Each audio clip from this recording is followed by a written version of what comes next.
Welcome to MyBinding.com. This is the PaperPro Professional 65-sheet high-capacity stapler. To load staples, slip the top portion of the stapler up. Pull the tension rod out and insert your choice of staple. Close the rod and bring the stapler back together. You can use 5/16 of an inch staples, or for the maximum sheets, use 3/8 of an inch staples. Now for the stapling test. Here is 65 sheets. But as you can see, it didn't do a good job. I tried it again with the same results as seen here.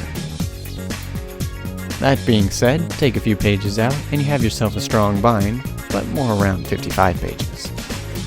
Here's a last look at the stapler.